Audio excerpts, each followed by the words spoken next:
cuánto celo y cuánto deseo de hacer justicia. En todo habéis mostrado que estáis limpios en este asunto. Tengan la bondad de sentarse, por favor, amados hermanos. Como cristianos, nosotros reconocemos la sabiduría de Dios en todo lo que hace y en todo aquello que Él permite. Reconocemos que Dios siempre tiene un propósito determinado en todos los planes que acontecen en la vida de cada persona y en la vida de la sociedad y del mundo actual. La pregunta que debemos de hacernos cada uno de nosotros es si tenemos la sabiduría para discernir para qué Dios permite que sucedan ciertas cosas a nuestro alrededor o en nuestra propia vida. Es importante entender que no estoy diciendo por qué Dios permite algo, sino para qué Dios permite algo.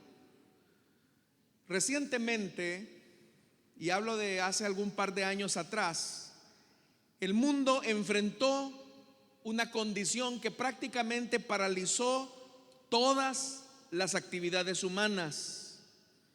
Me estoy refiriendo a la pandemia del COVID-19 que se originó en la ciudad de Wuhan, en China, y que posteriormente se fue extendiendo por todo el mundo. No fue una realidad, hermanos, que solamente afectó a aquellos que no conocen de Dios, sino que fue una situación que también nos afectó a nosotros como iglesia en general. Lamentablemente, muchos de nosotros olvidamos la razón de para qué Dios permite algunas cosas. ¿Cuál fue el propósito y la razón por la que cristianos e inconversos tuvimos que enfrentar una pandemia que no solamente detuvo la economía, sino que detuvo en muchos casos la vida de las personas? Leí una frase de un pastor que tiene mucha sabiduría en lo que dijo. Esta frase la copié textualmente porque me parece muy interesante el enfoque que él hace acerca de las lecciones y el propósito por el cual Dios nos permitió atravesar una pandemia. Él dice de la siguiente manera: si nosotros los pastores y nuestras iglesias salimos de esto, refiriéndose a la pandemia, solo para regresar, entre comillas, a la normalidad, con un suspiro de alivio, pero sin arrepentimiento, sin oración, sin valentía, habremos desperdiciado nuestro momento histórico. Y él se pregunta: ¿y entonces qué más tendrá que hacer el Señor para sacudirnos y despertarnos? Sin duda que las enfermedades son el resultado de vivir en un mundo caído. No obstante, hermanos, cuando algo se convierte en un problema de alcance mundial que paraliza el funcionamiento normal de las naciones, y sino que también las actividades que Dios mismo ha ordenado llevar a cabo como iglesia, no podemos negar que esa oportunidad de crecimiento y de aprender en sabiduría nos lleva a la reflexión sincera para saber para qué Dios permitió una parálisis no solo de inconversos, sino un stop también a la iglesia. Especialmente Dios puso un alto a aquellas cosas que Él mismo ha ordenado en su palabra. Pensemos en esto, por ejemplo. Dios nos manda a congregarnos, como lo dice Hebreos, y no dejando de congregarnos como algunos tienen por costumbre. Sin embargo, la pandemia nos obligó a no congregarnos. Dios desea, por ejemplo, que adoremos su nombre cada vez que nos reunimos. Por eso es que el apóstol, escribiendo su carta a los Efesios, él decía: anímense unos a otros con salmos, himnos y canciones espirituales. Canten y alaben al Señor con el corazón. Dios desea que alabemos, que cantemos, pero en la pandemia no lo pudimos hacer. Dios dijo no. Lo que acabamos de celebrar, el Señor nos pidió que de tanto en tanto celebráramos la cena del Señor en nuestros servicios en memoria de Él, que lo hiciéramos con regularidad. Pero durante la pandemia Dios dijo no lo van a hacer. Igualmente, el Señor nos ordenó a todos como cristianos, y digo a todos porque es una responsabilidad de cada cristiano hacer de cada persona un discípulo de Jesús. A eso se llama la gran comisión, ir y predicar el evangelio. Pero Dios dijo no. En tiempos de dolor también Dios nos llama a llorar con los que lloran. Pero durante la pandemia los funerales prácticamente fueron prohibidos, de manera que no podíamos llorar con los que estaban llorando por la muerte de un ser querido. ¿Cuántos de nosotros tuvimos que enfrentar la pérdida de seres amados y verlos partir desde lejos? Sabíamos que estar en un sepelio o en una vela podía aumentar el riesgo de contagio, ya que el virus incluso se podía encontrar aún en las lágrimas. Dios dijo, no van a llorar con los que lloran. Ni siquiera podíamos compartir con la alegría de aquellos que incluso en la pandemia hasta se casaron. Alégrense con los que están alegres. Ni siquiera eso se pudo hacer. Muchos se casaron en la pandemia y no pudimos compartir la alegría con ellos. Dios dijo no. Incluso el apóstol Pablo invita a los cristianos a que nos saludáramos con un beso santo, pero tampoco eso podíamos hacerlo. Dios dijo en la pandemia no. No podíamos tener ni siquiera coinonía como la iglesia del siglo I, que dice que no dejaban de reunirse unánimes en el templo y en las casas, ni un solo día. De casa en casa partían el pan y compartían la comida con alegría. Y Dios en la pandemia nos dijo, no se van a reunir en las casas, no van a tener células, no van a partir el pan y no se van a alegrar estando juntos. Dios nos dijo no también a la iglesia. Como cristianos, nosotros creemos que Dios controla todos los eventos de la existencia humana, ¿sí o no, hermanos? La Biblia dice que ni un pajarillo cae a tierra sin que la voluntad de Dios no lo haya establecido, sin que Dios no lo haya visto. Entonces Dios permitió que así como se cerraron los templos de Magmón representados en los centros comerciales, así también se cerraran los edificios de las iglesias. Que así como también se cerraron los centros de adoración al cuerpo humano llamados gimnasios, también se cerraron las células donde el cuerpo de Cristo se reunía. Dios le dijo tanto a inconversos como a creyentes no. Está de más decir que muchas iglesias, aún después de la pandemia, tuvieron que cerrar sus puertas. Muchas iglesias que estaban funcionando antes de la pandemia cerraron sus puertas.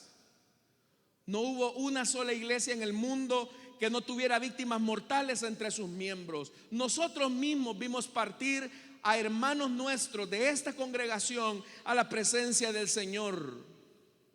Aun cuando salimos del confinamiento, muchas iglesias, incluida la nuestra, perdió entre el 40 y el 50% de sus miembros, sin mencionar a aquellos que durante la pandemia se aprovecharon de la ocasión para levantar sus pequeños reinitos, dividiendo el cuerpo de Cristo, aprovechándose de la comodidad de las personas y de la pereza de muchos cristianos para decir, ¿para qué vamos a ir hasta allá si aquí nos podemos reunir? La economía se vio afectada, no solo la de los inconversos, sino también la de los creyentes. Muchos perdieron sus empleos, muchas fábricas cerraron, muchos hasta el día de hoy no tienen empleo después de la pandemia. La economía de la misma iglesia se vio afectada, los proyectos que se tenían fueron paralizados. A nosotros incluso el Señor nos dijo en 2020, no se van a reunir en el estadio. Es el Dios que controla todas las cosas.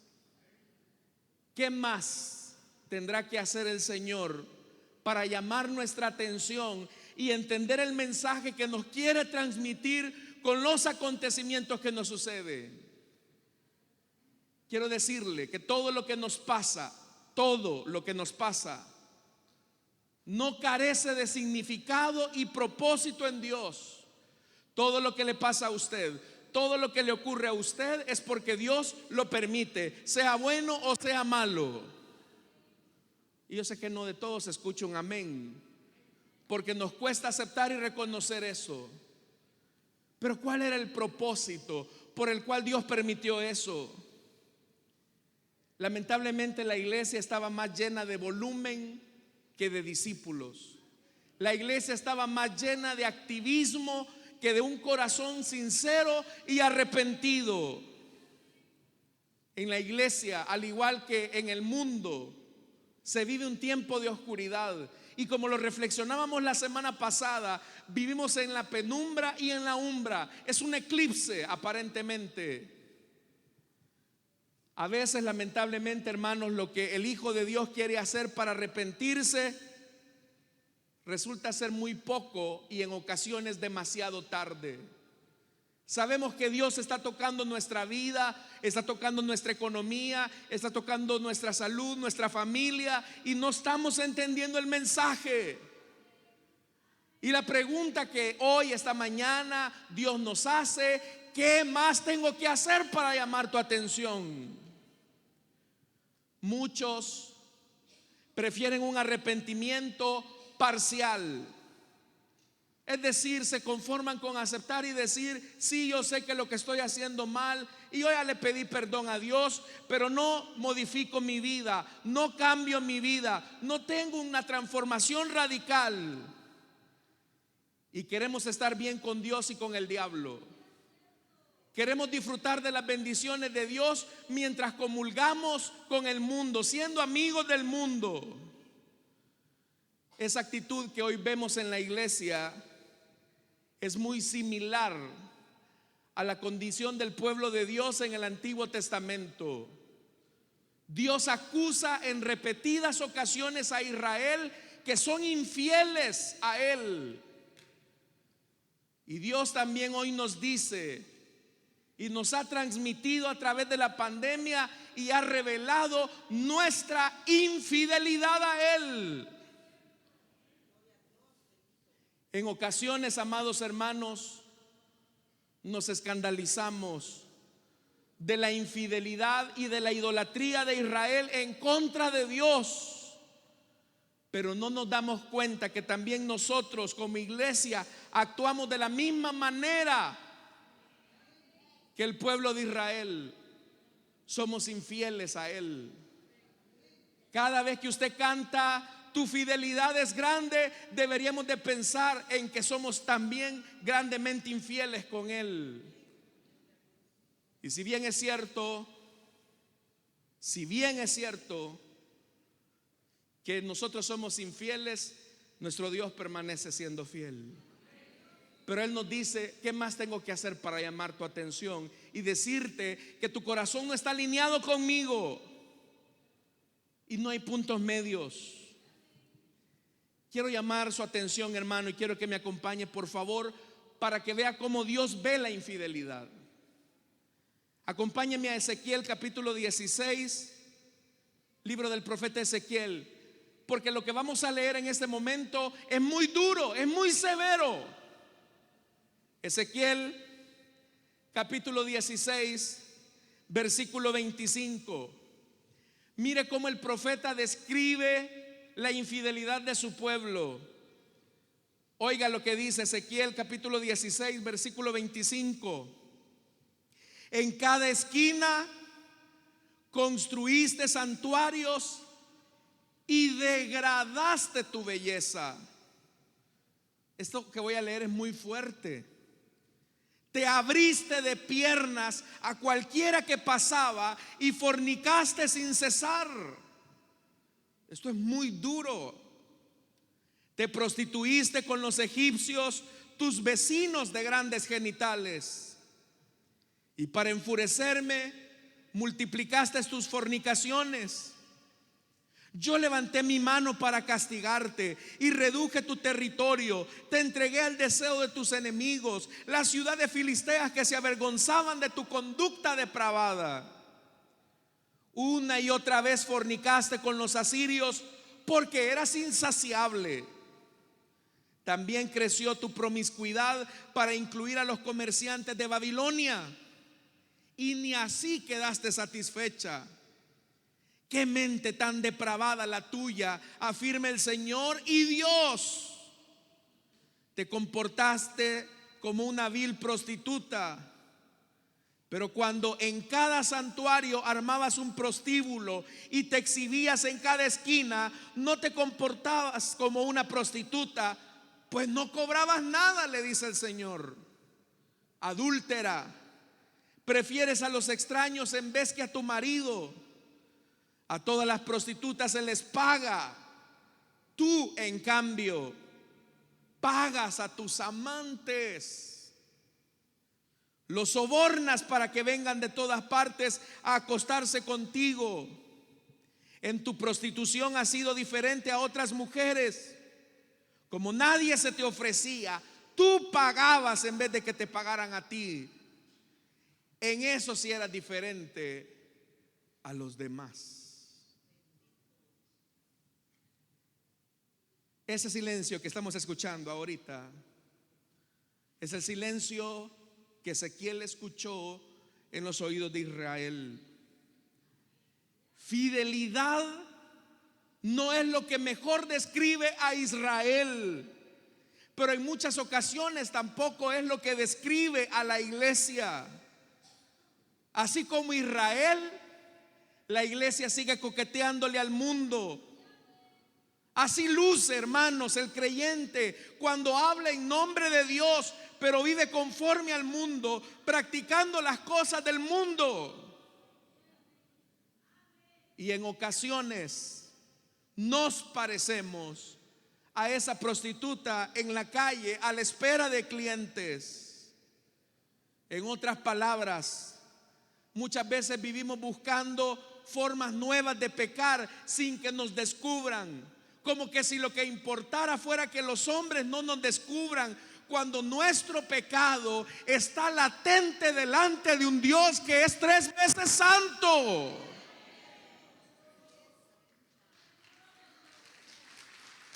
No podemos engañar a Dios. Cada nueva forma de pecar representa a nuestros clientes, con las que en lenguaje figurado del profeta nos prostituimos en el corazón. Entonces, ¿qué hace el profeta? Que el juicio debe de comenzar en casa. Lamentablemente nosotros como iglesia padecemos del mismo mal que Israel tenía. Y es que tenemos nuestros propios ídolos. Los ídolos de Israel eran visibles. Estaban ahí en los altares. Pero los ídolos de nuestras iglesias son más ocultos y más peligrosos y son más nocivos en nuestra relación con Dios. Nuestros ídolos son más peligrosos que los que hay allá en catedral, porque esos no se ven y están ocultos en el corazón. Sumado al otro peligro, hermanos, que pensamos que juzgando al mundo de sus pecados nos vamos a salvar a nosotros mismos por los mismos pecados que cometemos en oculto y que según nosotros nadie lo sabe. Por eso es que Pablo dice: por lo cual eres inexcusable, oh hombre, quien quiera que seas tú que juzgas. Pues en lo que juzgas te condenas a ti mismo, porque tú que juzgas haces lo mismo. ¿Cuántas personas no hay que juzgan el pecado ajeno cuando en su propio corazón están corroídos por las mismas maldades? ¿Cuántos hombres se suben detrás de un púlpito a señalar un adulterio cuando ellos tienen una vida adúltera? ¿Cuántas personas no hay, hermanos, que señalan a otros la hipocresía del mundo y ellos son hipócritas? ¿Cuántos de nosotros señalamos la corrupción de los gobernantes y nosotros somos corruptos en nuestros propios tratos con nuestros hermanos? Nuestros pecados son más peligrosos porque los disfrazamos detrás de una fachada religiosa. Por eso, hermanos, antes de juzgar a una persona y antes de decir, háblale, Señor, debemos de decir, háblame, Señor. Dios pide que nos juzguemos a nosotros mismos, porque como dice el apóstol Pedro en su carta, es tiempo de que el juicio comience por la familia de Dios. Más que un llamado de atención a los que viven en la oscuridad de este eclipse, es tiempo de que entendamos que Dios nos está llamando como iglesia a nosotros. Como iglesia Dios nos está pesando. Y si en este momento, mi amado hermano y hermana, usted siente una incomodidad consigo mismo, usted se da cuenta que no es fiel a Dios, porque aquí no hay puntos intermedios. O somos fieles o somos infieles. Usted no puede ser fiel en unas cosas y en otras no, porque para Dios es fidelidad absoluta. En el Antiguo Testamento los profetas llamaban a Israel a volver a Dios. Es lo que llamamos nosotros en el Nuevo Testamento arrepentimiento. Pero ¿qué es tener un corazón arrepentido? ¿Qué es que usted diga, yo ya me arrepentí de mis pecados? ¿Sabe qué es? Tener arrepentimiento es volver a Dios, es estar alineado a las prioridades divinas. Es que mis prioridades son las de Dios. Sin embargo, hermanos, el problema es que muchos cristianos aspiramos a lo mejor de dos mundos. Queremos lo mejor del cielo, pero queremos lo mejor de este mundo pecador. Queremos estar bien con Dios y con el diablo, y eso no se puede hacer. Queremos tener las bendiciones de Dios, pero huimos a sus demandas, huimos a sus exigencias. Y eso es tanto como el esposo o la esposa que quiere tener a su cónyuge, pero al mismo tiempo quiere tener un amante. Y nosotros como cristianos queremos eso. Queremos estar bien con Dios y queremos estar bien con el mundo. Y Dios nos dice, no, mi amigo, conmigo no va eso.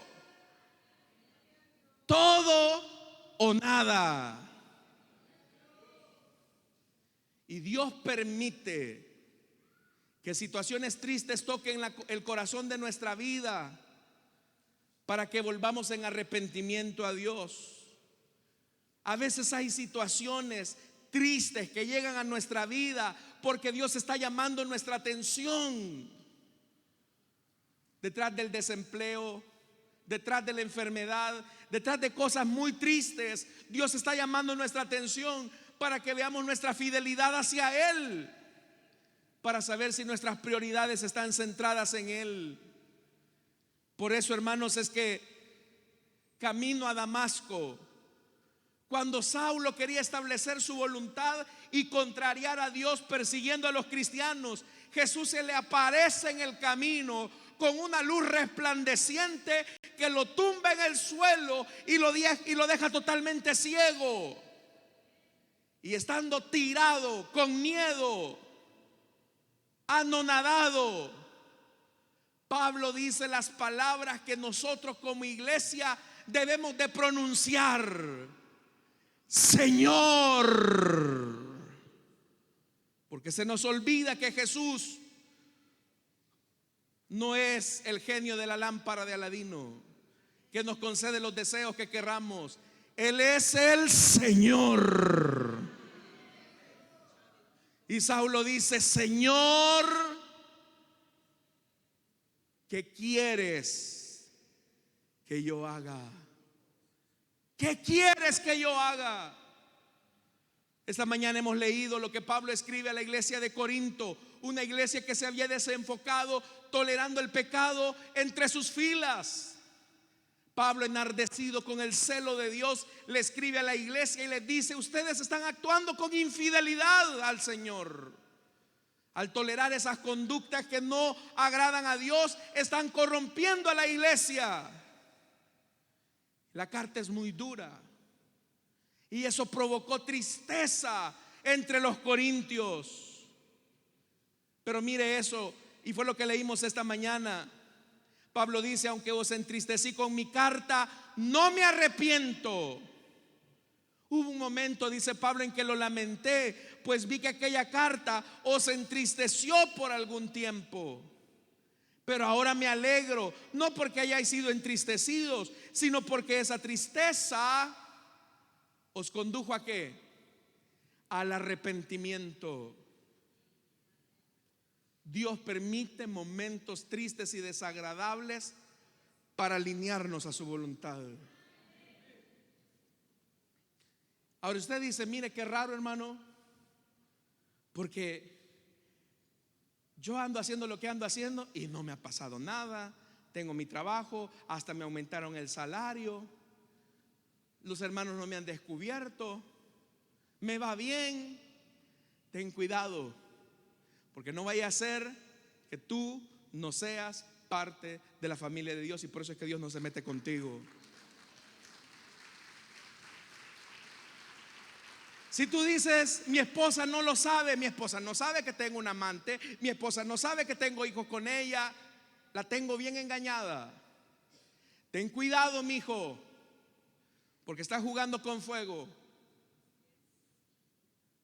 Mis amados hermanos, si sentimos tristeza en este momento porque no somos fieles a Dios, qué bien, porque sentimos esa tristeza. Cuando yo leí esta palabra me quedaba sorprendido, porque examinando mi vida decía: Señor, en realidad que no soy fiel a ti.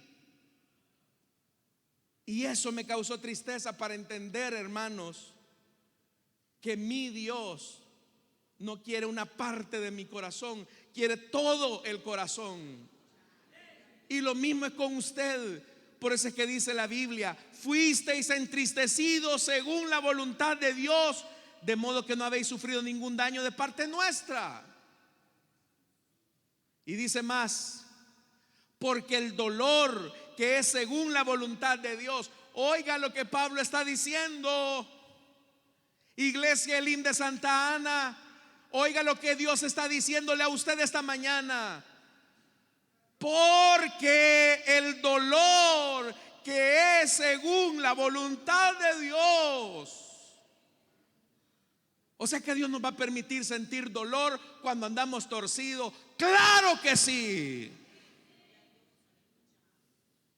Cuando su vida no está alineada a Dios, cuando anda torcido, cuando es infiel a Dios, Dios le va a permitir experimentar dolor. Pero ese dolor, dice la Biblia, va a producir ¿qué? Arrepentimiento para salvación, dice el Señor. Para salvación. Necesitamos entonces, hermanos, de vez en cuando que Dios nos sacuda. Pero yo le pregunto: ¿será que vamos a volver a pasar a una crisis similar? Estamos así de experimentar una situación difícil en nuestro país, para que la iglesia quite los ídolos de una vez y por todas de su corazón, para que solo Jesús esté sentado en el trono de la iglesia. Ya le dije, nuestros ídolos son más peligrosos. El ídolo de la pereza, que nos hace solamente venir los domingos a la iglesia. El ídolo de la comodidad, donde parcializamos nuestra obediencia a la palabra de Dios. El ídolo donde postergamos nuestro servicio a Dios diciéndole: no tengo tiempo.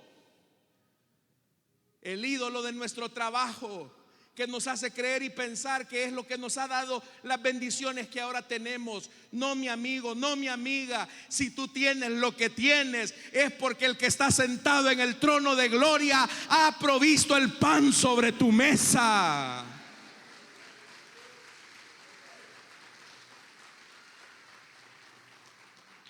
Nuestros ojos tienen que ver nuevamente a Jesús. Hermanos, la pandemia solamente nos cerró un poco el oxígeno y nos dimos cuenta que ni teniendo el mejor de los hospitales y de los médicos podíamos librarnos de la muerte, y que solamente dependíamos de aquel que gobierna el universo. Por eso es que hoy es tiempo de volver a Dios, que Dios sea nuestra prioridad. Porque un corazón arrepentido es aquel que tiene alineadas sus prioridades a Dios. Porque si no, dice el verso 11, porque fijaos, esa tristeza que fue según la voluntad de Dios, cuánta preocupación ha producido en vosotros. Si nos sentimos preocupados de nosotros mismos porque estamos mal con Dios, vamos bien. Oiga, y no solo el deseo de disculparse, sino cuánta indignación. Muchos de nosotros nos indignamos de los pecados de otros. Dios nos está pidiendo que te indignes de los pecados de otro. Quiere que te indignes de tu propia condición. Oiga, cuánto temor. Un temor reverente a Dios. Padre nuestro que estás en los cielos, dice la oración, tengo la confianza de acercarme a Él como Padre sin perder el respeto que Él se merece. Dice más, cuánto afecto, porque un corazón arrepentido no puede tener raíces de amargura, odios, resentimientos. Si usted dice, es que a mí me cae mal fulano, me cae mal la mengana, usted tiene un ídolo y no está alineado a Dios. Cuánto celo, cuánto deseo de hacer justicia. En esto habéis mostrado que estáis limpios de este asunto. Entonces, hermanos, termino con esto. Si a veces hay situaciones tristes en nuestra vida que llegan, es porque Dios nos está llamando la atención para que volvamos a Él. Y este silencio que hoy escuchamos es el silencio que se escuchó en Israel cuando se dio cuenta de que era infiel. Hermanos, a Dios no lo vamos a impresionar por las veces que multiplicamos la célula. A Dios no lo vamos a impresionar por los años que tenemos de estar en la iglesia. A Dios no lo vamos a impresionar por el privilegio que tengamos acá. A Dios no lo vamos a impresionar porque tanto sabe de teología, cuántos títulos tiene, doctorados, maestrías en divinidades. A Dios no lo vamos a impresionar con eso. Pero si hay algo que ha de llamar la atención de Dios, es cuando Él nos diga: ven, buen siervo y fiel. En lo poco me fuiste fiel, sobre lo mucho te pondré.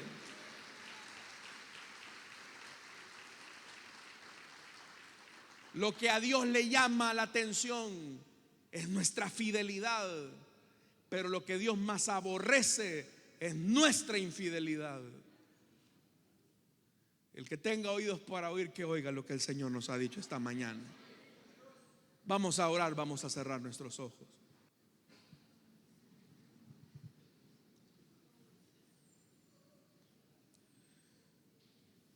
Teniendo nuestros ojos cerrados, hermanos, y examinándonos cada uno de nosotros, veamos en qué áreas de la vida no estamos siendo fieles a Dios. Quizás usted no está siendo fiel en el servicio, va cuando quiere, cuando puede. Quizás no está siendo fiel a Dios en sus diezmos, en sus ofrendas. Quizás no está siendo fiel a Dios en su vida íntegra. Vive una cosa frente a su familia, frente a su esposa o esposo, pero tiene una doble vida. No sé en qué área no estamos siendo fieles a Dios. Pero ¿qué más tengo que hacer? Dice el Señor, para llamar tu atención y decirte: estás mal. Esta mañana quiero hacer una invitación rápidamente para aquellas personas que desean entregarle su vida a Cristo o desean reconciliarse. Pónganse en pie. Vamos a orar por usted.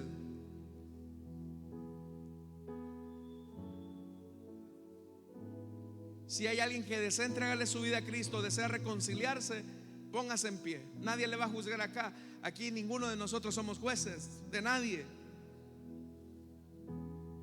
Pero es mejor tener el perdón del Señor.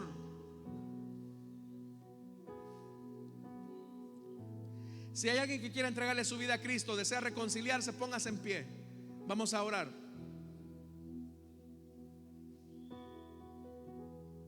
¿Hay alguien?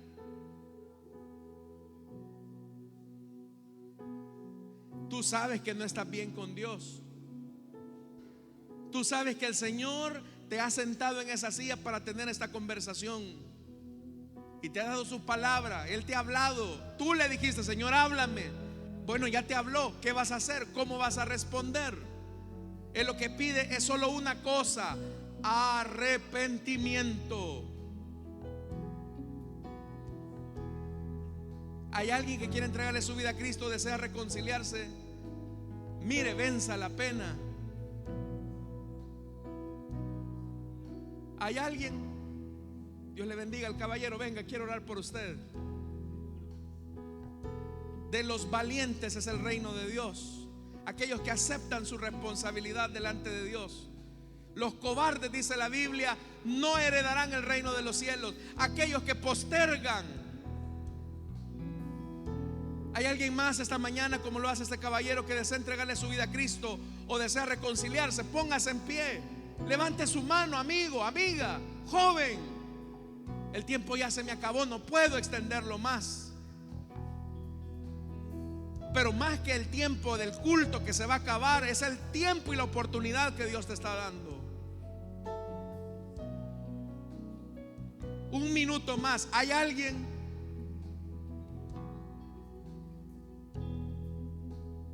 Vamos a orar ya por esta vida. Pero hay alguien más que quiere entregarle su vida a Cristo. ¿A quién quieres engañar? ¿A quién quieres engañar? ¿Por qué te preocupa más si te descubren o no te descubren? Si al final Dios ya lo vio. Él sabe que eres infiel.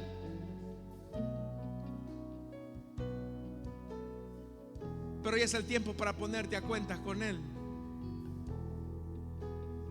El que se humilla, dice la Biblia, será exaltado. Último llamado. ¿Hay alguien más? Señorita, Dios te está llamando. ¿Hay alguien más que quiera entregarle su vida a Cristo, que desea reconciliarse? Este es mi último llamado ya. Venga, quiero orar por usted. Si se te ha acercado, Dios le bendiga. Venga, caballero, quiero orar por usted. Hermano, ayúdeme, por favor. Venga. ¿Hay alguien más que quiera entregarle su vida a Cristo como lo hacen estos hombres ya? Venga. Vamos, venga. ¿Por qué va a seguir luchando ahí en esa silla? Dios le bendiga.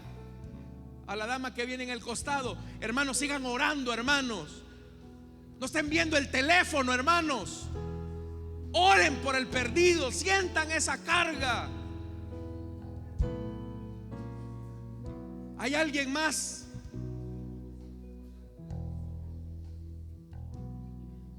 ¿Hay alguien más que quiere entregarle su vida a Cristo o desea reconciliarse? Venga. Dios le bendiga a la dama que viene ahí atrás. El Señor está rompiendo las cadenas, hermanos. Vamos. Venga. Bienvenida, hermana. ¿Hay alguien más que quiere entregarle su vida a Cristo, desea reconciliarse? Venga. Hoy la puerta está abierta. Mañana no lo sé.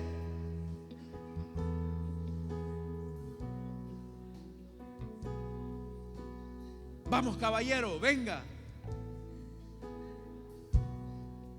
Vamos a orar ya por estas vidas. Pero sé que hay alguien más acá. A ti te está hablando el Señor, porque quiere perdonarte. Si tus pecados fueran tan negros, Él puede limpiarlos. Vamos a orar ya por estas vidas. Padre que estás en los cielos, te damos las gracias, Señor, por esta bendición que nos das, de que tu palabra siempre llega a tiempo. Señor amado, perdona, limpia de toda maldad, aparta toda transgresión de la vida de tus hijos esta mañana. Te pido en el nombre de Jesús que tú les des la vida que has prometido. Señor amado, límpialos. Y así como las vestiduras blancas que resplandecieron ahí en el monte de la transfiguración, así ahora, Señor, la vida de tus hijos queden limpia totalmente, porque ellos se arrepienten y vuelven a ti para alinearse a las prioridades divinas. En el nombre de Jesús. Oramos también, Señor, por nuestras ofrendas. No te damos de lo que nos sobra, sino de lo mucho que tú nos das. Bendice a tu pueblo en Cristo Jesús. Amén y amén. Le damos la bienvenida a nuestros hermanos con un fuerte aplauso, hermanos. Hay fiesta en los cielos. Bienvenidos, hermanos y hermanas. Pueden pasar a que les tomen sus datos. Pasen, hermanos diáconos, por favor, pueden pasar. Y en lo que están pasando, hermanos, solamente quiero motivarle para que, hermanos, en el parqueo principal de nuestra iglesia están los hermanos